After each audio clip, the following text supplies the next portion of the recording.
जसप्रीत बुमराह पर भड़के सुनील गावस्कर। 23 ओवर फेंकना कोई भी बड़ी बात नहीं। सुनील गावस्कर ने बहुत बड़ा बयान दिया है जसप्रीत बुमराह के ऊपर। कहीं ना कहीं नाराज नजर आए हैं बीसीसीआई की डिसीजन मेकिंग से, टीम इंडिया की डिसीजन मेकिंग से, और भड़के हैं सुनील गावस्कर जसप्रीत बुमराह पर अपने इस बयान में। ये इंडिया वर्सेस इंग्लैंड सीरीज चौथे मुकाबले की जीत के साथ इंडियन टीम ने अपने नाम तो कर ली, लेकिन हम सभी को पता है चौथे मुकाबले में कोई एक खिलाड़ी जिसको सबने बहुत मिस करा जब जो रूट की वहां पर सेंचुरी आ गई, वो खिलाड़ी थे जसप्रीत बुमराह। क्योंकि जो रूट बहुत दिक्कत मानते थे जसप्रीत बुमराह के आगे, बुमराह बहुत डोमिनेट करते थे जैसे ही जो रूट क्रीज पर आते थे, और इस सीरीज में भी वही हुआ। हमने देखा था बुमराह ने बहुत बार बेन स्टोक्स और जो रूट को पर्टिकुलरली परेशानी दी है और आउट भी करा है। और ऐसे में बुमराह को चौथे मुकाबले से रेस्ट दे दिया था कि भाई एक मुकाबला आप रेस्ट कर लीजिए, क्योंकि श्वेता साउथ अफ्रीका सीरीज में भी डीन एल्गर के साथ प्लेयर ऑफ द सीरीज थे जसप्रीत बुमराह। मतलब इंडियन टीम में जब कंट्रीब्यूशन की बात आती है और क्रूशियल सीरीज होती है तो बुमराह अपने आप आगे आ जाते हैं। लेकिन इस डिसीजन से बहुत खुश नहीं नजर आए पूर्व कप्तान सुनील गावस्कर, और बहुत भड़के हुए नजर आए क्योंकि उन्होंने एक ऐसा ही बयान दिया है।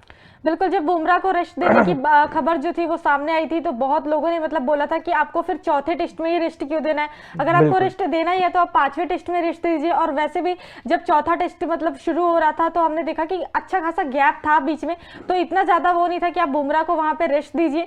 लेकिन बुमराह के बिना भी टीम इंडिया ने अच्छा किया और सीरीज को क्लिंच किया। लेकिन सबसे बड़ी बात यह है कि अब सुनील गावस्कर ने एक ऐसा मतलब बड़ा बयान दे दिया जो थोड़ा सा शॉकिंग जरूर है। चलिए नजर डालते हैं गावस्कर के इस बयान पर।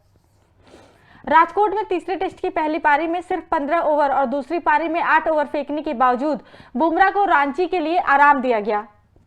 मत भूलिए कि दूसरे टेस्ट और तीसरे टेस्ट मैच के बीच 9 दिन का ब्रेक था और फिर पूरे खेल में 23 ओवर गेंदबाजी करना बिल्कुल भी थका देने वाला नहीं है। तो फिर बुमराह को आराम क्यों दिया गया? चौथे टेस्ट के बाद अंतिम टेस्ट मैच से पहले 8 दिन का और ब्रेक मिलने वाला था। एथलीटों को ठीक होने और देश के लिए खेलने के लिए तैयार होने के लिए पर्याप्त समय मिला था। बिल्कुल, ये था सुनील गावस्कर का बयान। और यहाँ पे कहीं ना कहीं सवाल भी पूछा है कि जब ब्रेक्स वहां पर इतने सारे थे, छुट्टी थी कहीं ना कहीं उन टेस्ट मैचेस के बीच में, लेकिन फिर भी आपने जसप्रीत बुमराह को ब्रेक क्यों दिया?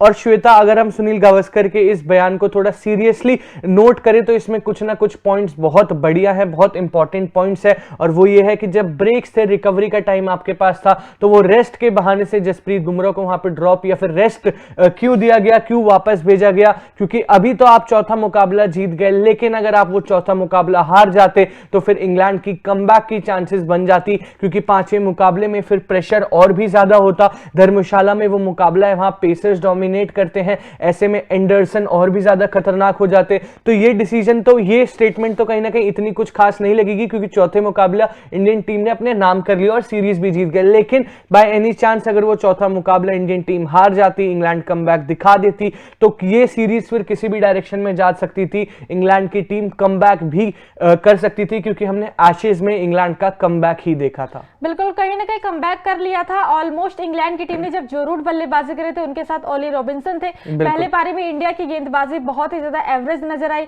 चाहे वो जडेजा हो चाहे वो रविचंद्र अश्विन हो। ऐसा लग रहा था कि किसी को विकेट लेने ही नहीं आता।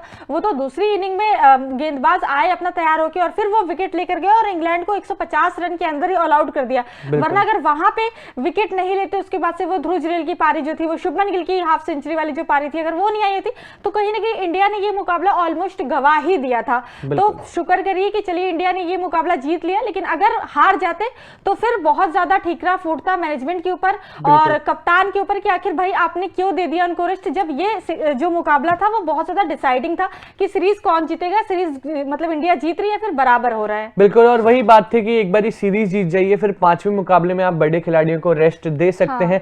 लेकिन Shweta, also to consider Jasprit Bumrah जब कॉन्ट्रीब्यूशंस की बात आती है, इकलौते कंसिस्टेंट खिलाड़ी हैं और अपनी रिस्पॉन्सिबिलिटी समझते हैं। जब भी इंडियन टीम में कॉन्ट्रीब्यूशन की बात आती है तो अब शायद ही हमने कभी सुना होगा कि भाई बुमराह ने छुट्टी ली है पर्सनल रीजंस के चलते, या बुमराह को टाइम दिया गया है, रेस्ट दिया गया है। बहुत कम सुनने को मिलता है। भाई ओडीआई वर्ल्ड कप में सबसे ज्यादा बढ़िया परफॉर्मेंस, सबसे ज्यादा कंसिस्टेंसी वाली परफॉर्मेंस जसप्रीत बुमराह ने दिखाई थी। उसके बाद साउथ अफ्रीका सीरीज में डोमिनेशन दिखाई थी जसप्रीत बुमराह से, और ओडीआई वर्ल्ड कप के बाद साउथ अफ्रीका सीरीज भी खेली और फिर इंडिया वर्सेस इंग्लैंड सीरीज में भी अपना नाम दर्ज करवा दिया। एक तरफ बहुत सारे ऐसे खिलाड़ी हैं जिनकी बॉडी सूट नहीं करती, जिनको इंजरी प्रोन कहा जाता है, हार्दिक पांड्या, लेकिन एक तरफ जसप्रीत बुमराह जो भी अपॉर्चुनिटी मिलती है इंडियन टीम को रिप्रेजेंट करने की वहां पर चले जाते हैं खेलने। ऐसे में एक खिलाड़ी से ड्रॉ, एक पर्टिकुलर मैच से रेस्ट दे देना, कहीं ना कहीं उसका रीजन सिर्फ वो रेस्ट नहीं, फिजिकल रेस्ट नहीं होता, उस रेस्ट का रीजन एक मेंटल रेस्ट भी होता है। हाँ भाई, खिलाड़ी अपनी फैमिली के पास जाए, वहां पर थोड़ा टाइम बताए, थोड़े दिन ग्राउंड से जो है दूर रहे, क्योंकि हमने देखा है जसप्रीत बुमराह बहुत टाइम तक इंडियन, अभी ये particularly contribution ODI world cup के बाद का जसप्रीत बुमराह का बहुत ही ज्यादा कंसिस्टेंट हो गया था, तो एक ब्रेक तो यहाँ पे मच नीडेड था। बट देन अगेन अगर वो मैच हार जाती तो सवाल मैनेजमेंट पे जरूर उठते कि आखिर आपने बुमराह को वापस क्यों भेजा। बाकी आप अपना ओपिनियन इस बारे में बता सकते हैं कमेंट सेक्शन में। तब तक के लिए देखते रहिए तूफान स्पोर्ट्स। Like share subscribe. तूफान स्पोर्ट्स।